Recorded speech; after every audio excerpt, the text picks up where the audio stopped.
Hi friends, ಏನಿಲ್ಲ, ಇವಾಗ ಹೈದ್ರಾಬಾದ್ ಬಂದು ರೀಚ್ ಆಗಿಬಿಟ್ರಿ. ಏನಂದರೆ ನಮ್ಮದು ಲೋಡಿಂಗ್ ಎಲ್ಲ ಟೈಮಿಂಗ್ ಲೋಡ್ ಇಲ್ಲ, ಏನಿಲ್ಲ. 6 ಗಂಟೆಗೆ ಲೋಡ್ ಆಯಿತು. ಇವಾಗ ಟೈಮ್ ನೋಡಿದ್ರೆ 9 ಗಂಟೆ. ಹೈದ್ರಾಬಾದ್ ಪಾಯಿಂಟಲ್ಲಿ ರೀಚು. ಯಾಕಂದರೆ ನಾವು ಮೈಲೇಜ್ ಎಲ್ಲ ಕೊಡಬೇಕು, ಪಾರ್ಸಲ್ ಲೋಡು ನಮ್ಮದು ರೆಗ್ಯುಲರ್ ಲೋಡ್ ಬೇರೆ.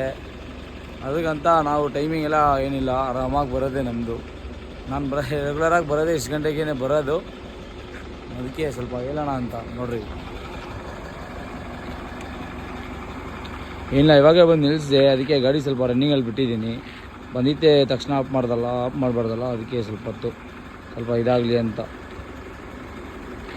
ರೆಡ್ ಕಲರೇ ಗಾಡಿ ನೋಡಿ, ಪ್ಯಾಂಟು. ಆಗ ಗಾಡಿ ಸ್ವಲ್ಪ ಲೋಡ್ ಆಗ್ತೈತೆ. ಆ ಗಾಡಿ ಎತ್ಮೇಲೆ ನಮ್ಮ ಗಾಡಿ ಬಿಡೋದೆ. ನಮ್ದು ಇದು ಏನಂದರೆ ಇದು ಇಂಟೀರಿಯರ್ ಐಟಮ್ದು ಲಿವ್ ಸ್ಪೇಸ್ ಅಂತ ಕಂಪನಿಯಲ್ಲಿ ಅಟ್ಯಾಚ್ಮೆಂಟ್ ಇದೆ ಗಾಡಿ. ಹಿಂಗೋ ಇವತ್ತು ಶನಿವಾರ ಬೇರೆ, ಇವತ್ತು ತುಂಬಿದ್ರೇ ಲೋಡು ನಾವು ಬೆಂಗಳೂರಿಗೆ ಸೇರೋಕ್ಕೆ.